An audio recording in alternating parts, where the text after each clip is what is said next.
Good afternoon, ladies and gentlemen, I'm John, this is Many a True Nerd, and welcome back to Shogun 2 A Total War, and, seriously, doesn't that just sound so much better? Shogun 2 Total War just rolls off the tongue so much more nicely. Creative Assembly made a mistake with this, damn it. Anyway, last time, we destroyed the Shoni and seized their valuable territory, though, okay, that most definitely does not mean we are suddenly lacking in enemies. Down to the south of us, the Shimazu are marching against their weaker neighbours, meaning it's only a matter of time till they make their way over towards us. And as for a potentially much more immediate threat, the Ouchi are literally sitting in spitting distance of one of our major cities, just waiting for a chance to attack, though, okay, I do have a plan for dealing with these guys. A plan beyond just parking my boats here and making sure they can't get to me. You see, I can't help but notice that it's not just me that the Ouchi hate. They also hate the Mori next door. And at the start of the game, the Mori and the Ouchi are friends, so those guys have fallen out. And the Mori are one of the major factions, so yeah, given the Mori appear to be enemies with just about everyone around them, presumably, I'm kinda hoping that at some point, one of those two will backstab the other, and thus take the attention away from me. So yeah, in a way, time's working in my favour on this one. If I can just hold them off for long enough, maybe they won't be my problem anymore. And on top of dealing with that nonsense, right, one of the big things I've got to do is stabilise my new territory, which right now is still a little bit on the unhappy side with me, so, okay. Part of that could be technology related, because right now we're working on martial technology. I think maybe a better option could be the tea ceremony, adding a 1 to my honour, and also a +10 to diplomatic relations, so if we're lucky, maybe that could make a few neutral factions happy enough to consider trading with us. Because right now I'm sitting on giant piles of goods I simply don't have anyone to sell to, because yeah, the only people willing to trade with me are the Ito, and they're probably about to be eaten by the Shimazu, so they're not going to be around for too much longer, and that's going to knacker my economy even further. Like in a perfect world, yeah, the Chosakabe over here on this big island, Shikoku, they would be ideal trade partners if I could just get them to chill out a bit. And if I can get Heiser to calm down, that would be magnificent, because this province is actually pretty well bloody developed. They've already got, yeah, decent farming, that's been upgraded to level 2, can't do anything else till we've got more technology. Their roads are pretty advanced as well. Even their tiny fishing village has been upgraded to a proper harbour. So, okay. This place here, this is pretty bloody nice, though you've also got an archery dojo. Okay, that I think we might want to just, yes, demolish and replace with a chapel, just so, yeah, we can convert you to Christianity and also start getting more flipping priests out. Just to make sure we're okay versus the Ouchi, yeah, get one more boat out. Like, boats are cheap in terms of recruitment and upkeep, but not that cheap. This is still eating into my already not particularly spectacular economy, but it's gonna have to do for now. Still, keep on keeping on, and okay, I'm pretty sure the Mori just flipping ate something up there. More of the map just went red up in the top right there, so oh yeah, the Mori are definitely expanding. And sooner or later, they're gonna run out of people to expand into who aren't the Ouchi. Right, welcome to spring, everything is lovely and beautiful, and yeah, what we've got to do now is get this chapel down, and in a perfect world, I need everybody to start paying taxes, so, okay, what would it take to get you to pay some taxes? Possibly quite a bloody bit of, yeah, garrison. Shouldn't be that difficult to do, though, because, yeah, we've got a fair few troops we could just send over to back you guys up. So, yeah, send 4 troops in that direction. Great, now these guys are on the angry side. But you at least have calmed down a bit. So, okay, keep on keeping on. The more you've got, oh dear, that's quite a few boats floating around, actually, and also some of those boats just naffed off. Okay, where are you guys going precisely? And yes, I'm aware there's bloody mounting unrest in Heisen as well. So, okay. Do I want to have, yeah, more chi arts or more? Absolutely chi, let's go. Oh, but brilliant news down south, though. It would appear the Ito have beaten back the Shimazu, so okay. That at least means it's going to be some time before they're ready to come up here and cause trouble for me. But yes, I'm getting more and more concerned with whatever the cock of this nonsense is. Okay, we just need to get strong troops out as soon as possible. Begin merging troops together, training more troops, whatever it takes to get the army ready to go as soon as possible. We cannot be waiting around here forever. And with Ito doing well down south, yeah, we don't need to be keeping so many troops around Bungo. So I'm glad I already sent a couple up in this direction. We should be able to put together a decent army here. And I tell you what else I wouldn't mind either. A bit of visibility as to what's going on in the world. So, having built a sake den over here in Busan, I'm going to get out my first ninja. Spy, assassin, scout, all rolled into one. And he comes with a super nice intro video, which is lovely. Though naturally, like my priest, he's currently only level 1, so it's going to take a bit of time before he's ready to be doing anything too badass. And okay, bare minimum, those Mori ships have naffed off, though. Okay. The Sagara have declared war on me, who are allied with the Ito at the moment, so please tell me the Ito haven't joined in. That would be very annoying, because I kind of trade with the Ito. They're literally my only trade buddy. Okay, the Ito haven't immediately jumped over to my enemies. In fact, yeah, they're marked as your allies, but my trade partners. Because yes, this was a war you started. It's only defensive wars allies are expected to jump in on. So, okay, the Ito are just going to play both sides. Brilliant, and I mean, honestly, mate, you're welcome to try. I was planning to come down and kill you in a second anyway. Oh, but this I could bloody do without. Right. Those bloody boats from the Ouchi have come back and blockaded my ports. But on the plus side, right, we've also got a missionary ranking up too. I'll get back to you in just a second.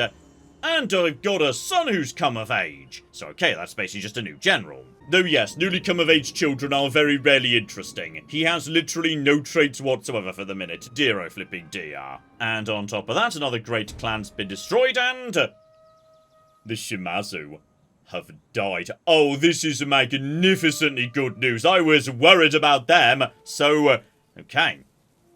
This could potentially work out really nicely for me. So, that was presumably that was the Ito that just took them, so, okay.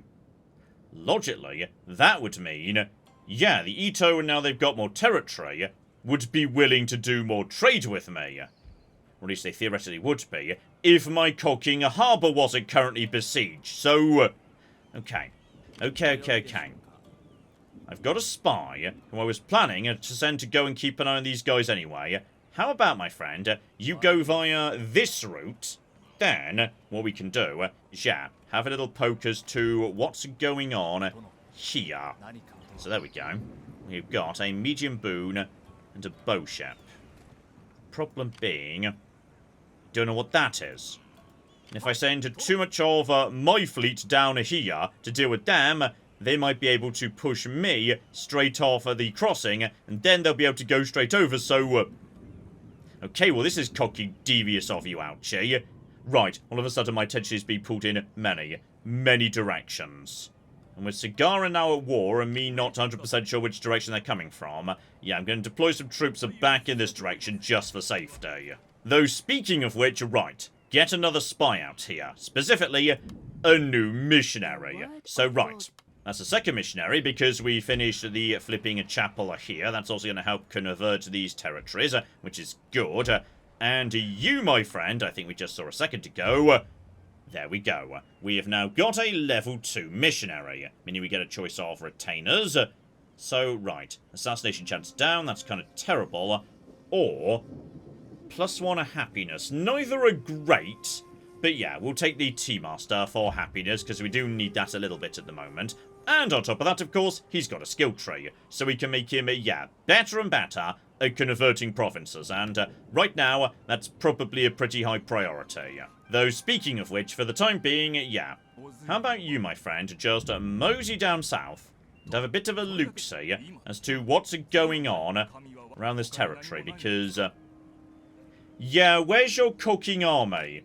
Because if it's not here, it's probably coming in this direction. However, this could be the moment where we finally get to demonstrate the true cocking power of missionaries, because they don't just convert territories to your religion. Oh no. Oh flipping no.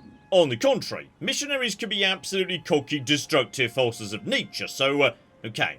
inside the city, there is an agent, a Metsuke. My priest could go up to him and try and convert him to Christianity.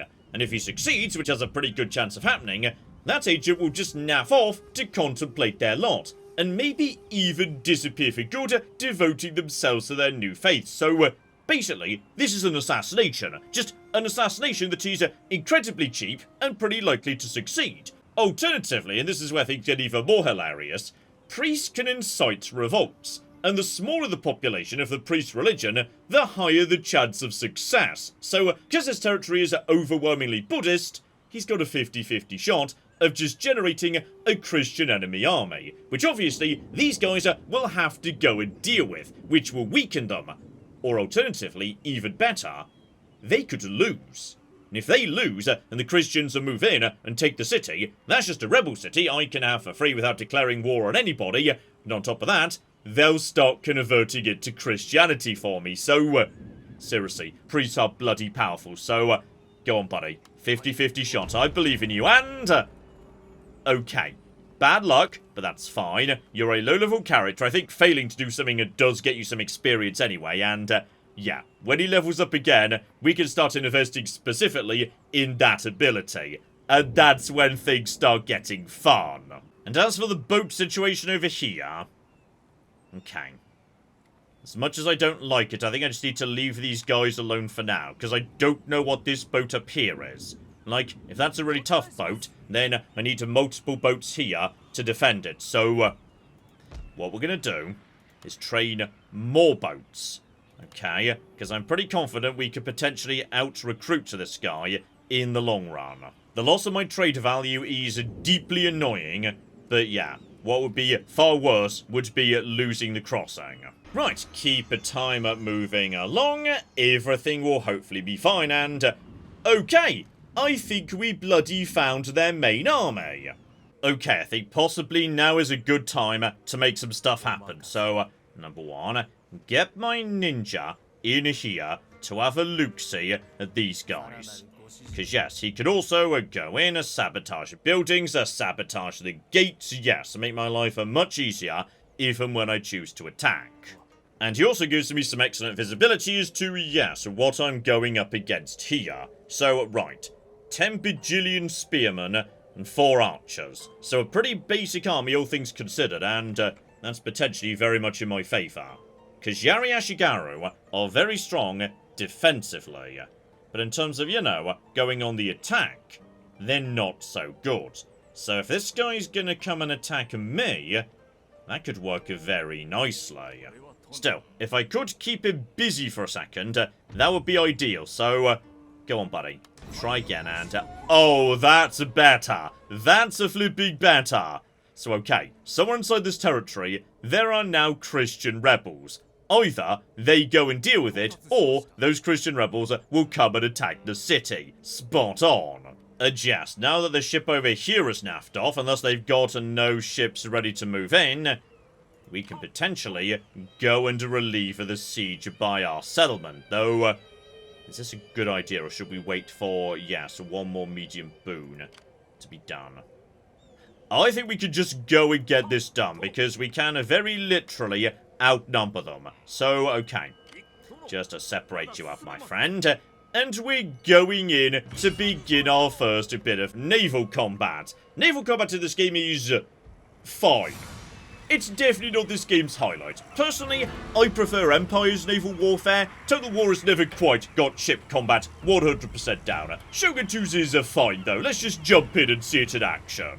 So, in this level of tank and naval battles are pretty bloody simple. We have got the big old ships here that have got plenty of soldiers on them and plenty of bows too, but they're a bit slow and lacking in maneuverability. Then we've got the smaller, lighter, faster bow ships, including, for me, one that's got gunpowder on it, and, just like we've seen previously, morale, making the enemy break, that's the flipping key, which gunpowder does on sea just as well as on land. So, basically, this guy goes first to absorb the fire, then these guys get round the side and nail the enemy with arrows and gunpowder. That's the plan. Here we go, my ships are moving up, heavier ship in position to take any initial fire, and then you two guys who are just a tiniest bit faster, you will curve in, do some damage to these losers, etc., etc. So, yeah, we'll just get around him, hit him from every angle, everything will be fine. So, okay. Step 1, let's do some damage to that little light ship here. See if we can knock that out nice and quickly. So there we go. Just getting over here. Bring my matchlock ship in too. Every ship is now firing on every other ship. Beautiful. Open fire if you'd be so kind. There is some arrow fire. You guys ready to open a fire just yet? Obviously, you know, guns could be a little bit more temperamental on occasion. But yeah, you're already down to... Oh, that'll flip it do. And look at that. He immediately goes down to wavering. That ship is already in a lot of flipping trouble. So if we just, yeah, chase you off, and then in no time whatsoever, we will be golden. So just to bring you round the outside, he is now surrounded, and he's now routing. So yeah, concentrated fire, and shattered as well. So that ship is now basically done. No trouble whatsoever. The other ship is firing on my ship, which is a bit more of a problem. But now it's a 3 versus 1. So, yeah. Naval combat is relatively simple next to ground combat. But yes, on this occasion, we've got a nice simple introduction to it. And it's possible he's trying to flee at the moment, so okay, everybody access your battle speed upgrade just to temporarily speed up here, just to make sure we can catch up. Beautiful. And there we go, with one last shot from my beautiful sexy gunners. They've naffed off, so once again, on sea as on land, it's gunpowder that carries the day. And very nicely, just like Empire Total War before it, you can potentially capture enemy ships if they surrender. So, not only did we defeat him, we also stole one of his boats. So I'm going to say the damaged boat we just captured, that could just nip back into port here. And we will repair that up as well. Beautiful. The other boats, however, yeah. Some of them are theoretically, we might want to send down to hunt down the survivors and make sure they don't come and cause more trouble. Some we might leave here to protect our trade going forwards, and some will need to go back up north to protect the crossing. But yeah, lesson learned, do not take your eye off the naval game. Oh, better and better. Yeah, that medium ship I started training the other turn, that's almost ready to go too. So okay, our navy's going to be significantly more bulky in just a second. Okay, with that done, come spring, the economy should be looking much, much better. And I'm also very curious what you're planning to do next, my friends. Oh, and hello, sexy. Step 1 is, they just engaged me in some sort of religious argument. Oh yeah, that Metsuke came and challenged me on account of me raising a rebellion against the local city. You know what, it's a fair cop, I did do that very illegal sounding thing. However, in terms of good news, yes. We've officially mastered the tea ceremony. So all of a sudden, my daimyo is more honourable, which is good for public order, and my relations with other factions should normalise a bit. And another great clan goes down as well. The Uesugi, who are the big Buddhist monk specialist faction over to the east. So, okay. I think I saw them go into war with Takeda a while ago. So, yeah, Takeda, the big cavalry faction, probably they're doing pretty well right now. Also, given that Metsuke just attempted to arrest my priest for the whole rebellion thing, I've decided you don't get to be around anymore. So, congratulations, you, my friend, are now going to be Christian. Beautiful. And there he goes, removed from the map for the time being. Lovely. And another good news, the Ouchi are basically just giving me free ships right now. Because yes, they appear to just be sending their ships one at a time to attempt to do piracy on my trade route. So, oh buddy, I've got bad news for you. Because remember that boat that you said to attack me a little while ago? Well, it works for me now. So, deploy 2 boats to, yes, reinforce the crossing just for safety. The other 3 are going flipping hunting.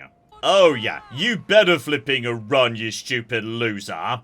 Still, bare minimum, we've now taken control of the sea, but we need to break this stalemate on land. Because right now I've just got troops sitting around in these new territories, not doing much. In part because, yes, religious unrest and whatnot, that is causing issues. In the perfect world, yeah, we just need to build up some more troops, and then try and bait this guy into attacking us on this bridge. That would be ideal. Oh, but this This is not acceptable right here, so... okay. The Ouchi have now sent one of their boats way down south to interrupt my trade vessel, which can theoretically fight, but, not well. Better instead, you guys just run away till we can mop up these guys. But okay, you're starting to annoy me.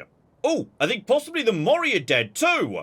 Okay, that does create a bit of a flaw with my just wait for the Mori to attack the Ouchi plan. Oh, yep, they're 100% dead. And apparently the Ito, my older friends and trade partners, may be about to attack me.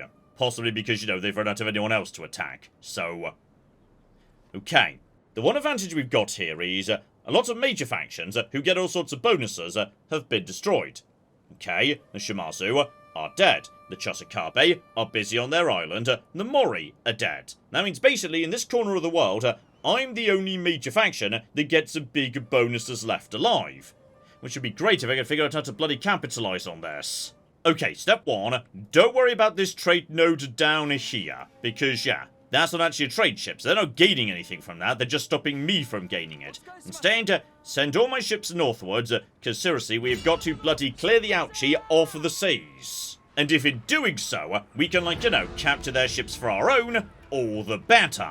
Because, yeah, this ship's damaged before we even begin. I think this is the survivor from the last fight. So, this time, buddy, you're not getting away.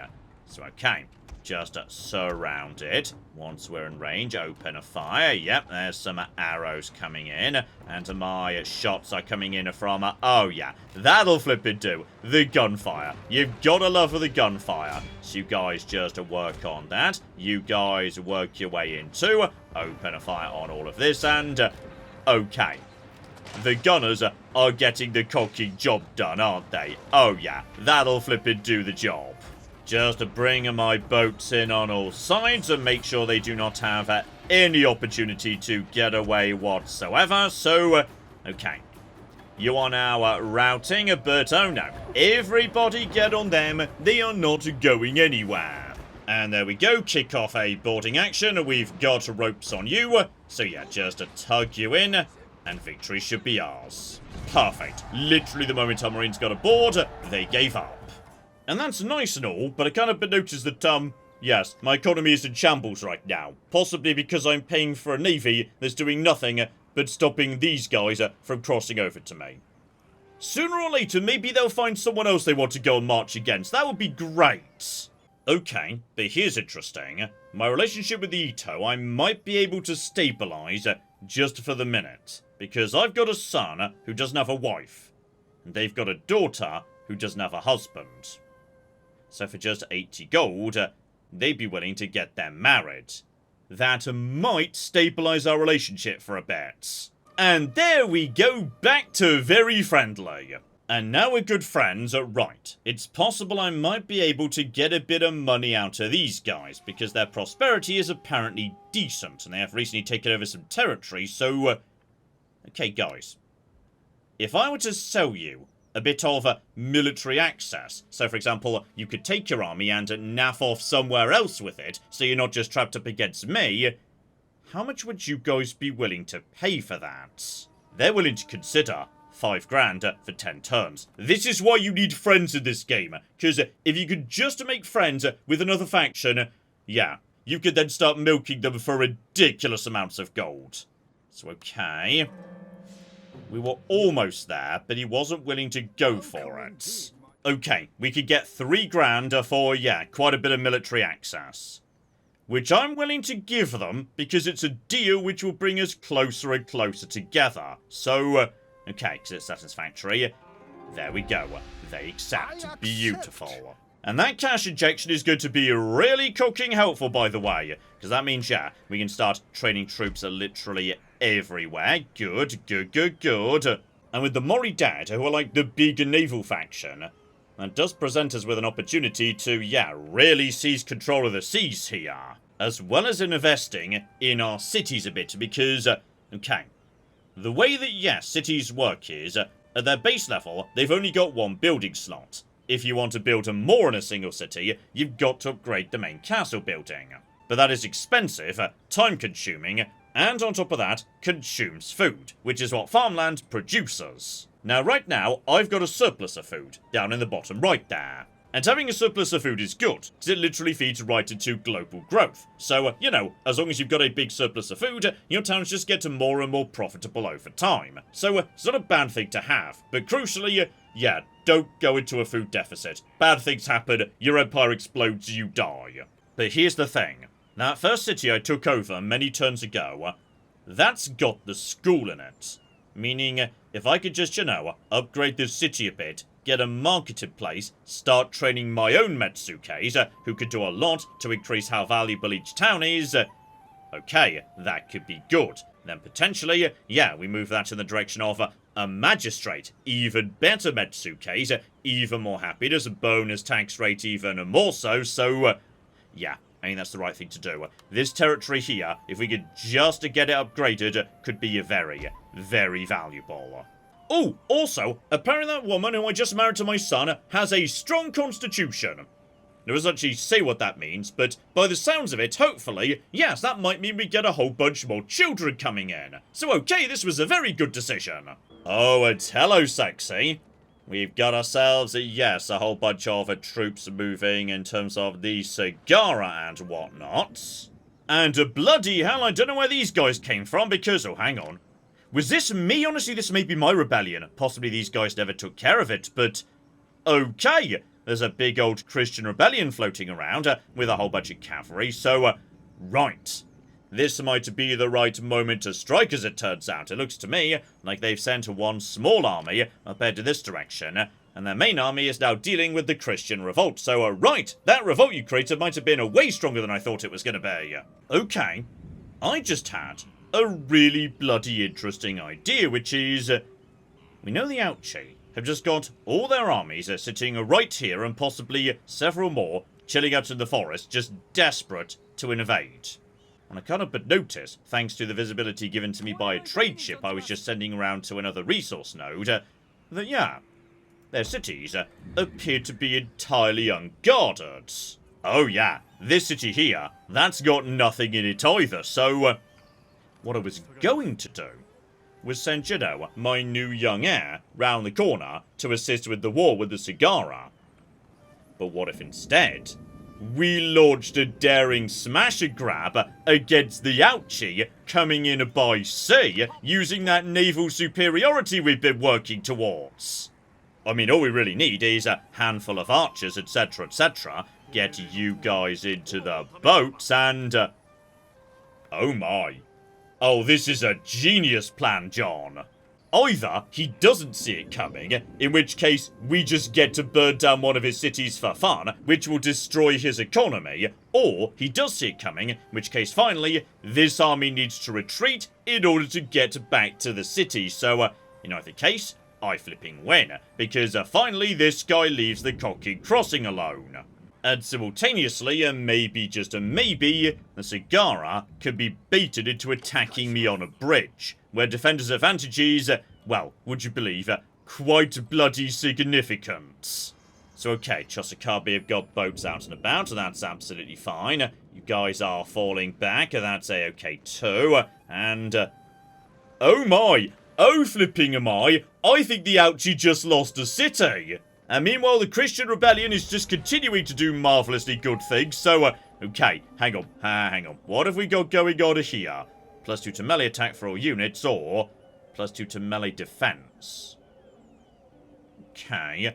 Honestly, melee defense is probably better. Just, you know, rely on defender's advantage to get done what needs to get done. Seriously though, this Christian rebellion is just going around getting stronger and stronger, and for some reason they're not putting it down. Oh, and even more hilariously, the Ouchi army is now technically in unfriendly territory during winter. They're taking attrition because someone spotted that their flipping empire was undefended and just came in and took it. Oh, you stupid bastards. Right, well, speaking of which, tragically, we too are going to take some slight flipping attrition, just because, yes, it eats the rest of your turn when you disembark into unfriendly territory. But, okay, you know what we can do? We can very much make sure that they don't have the ability to ferry their troops over to assist. So okay, they've retreated from that fight, and unfortunately I don't know where to. The point is, they are now in no position to get back to their one remaining city. And I can open up some new trade routes on trade nodes that haven't been occupied by the Ouchi, who are about to cease to exist anyway, so... okay, we'd send new trade ships down in this direction in just a moment, because when you lose your last city and you cease to exist... oh, John, this was a genius plan. So okay, are the Ouchi gonna do anything in response to what's going on outside of... okay, can't but notice the Ito are attempting to attack me right now. Or at least they're moving through my territory. But I did give them permission to do so, so... oh, look who suddenly come crawling for peace. You know what? I might be willing to consider this, my friend. However, we're gonna have to discuss some additional terms. They'd be willing to become my vassal. Which is honestly probably more valuable than just destroying them, because my plan was just move in, take that city, and then pretty much abandon it to a Christian rebellion. But if they become my vassal, then 1, they'll have to pay me, and 2, that's honourable. Okay, on top of that, you'll be paying me for the right to become my vassal, by the way. They're literally willing to pay me and give me military access in return for becoming my vassal. Oh, well, this has just worked out beautifully. Oh, but it's not all good news, though. I think one of my priests was just tried and executed by a new Metsuke. They didn't take me converting the last one lying down. Oh, that's a shame. He was level 2 as well. However, I've also just achieved my first bit of imperial recognition. Kyoto has started to take notice of my rising authority. And there we go. My daimyo's honour is now up to 4, having started at 2. Between tax and having a vassal, okay, now we're a lot more respectable. And that feeds us straight through into happiness and public order, meaning finally we can take a whole bunch of troops out of these here cities, move them instead into this army. Meaning, okay, I think we're ready for one hell of a showdown against the Sagara. Still, I would say, having defeated the Ouchi using a rather cunning strategy, how about we call it a part there? But next time, right, I think things are about to start getting very sexy over on the island of Kyushu. Because I just finished upgrading this here city and, oh my. Once we start getting markets, Metsukes, all sorts of other bits and pieces set up here, oh, the money is just gonna start flowing in. And on top of that, we have finally got ourselves a proper big army on the move. So, oh yeah, I think we've got one hell of a big scrap coming up to the south as well. So hopefully you join me next time for that. But in the meantime, I've been John, this has been Many a True Nerds, and this has been the delightful Shogun 2 Total War. Thank you very much, and goodbye. This guy's enjoying that. This guy's enjoying his elephant a bit too much. Oh my god. In Fair Verona, we set our scene. Oh my god, Becky, look at her butt. It is so big. They've managed to glitch inside one of the buildings. Elephants in the rear! And then in come the chariots!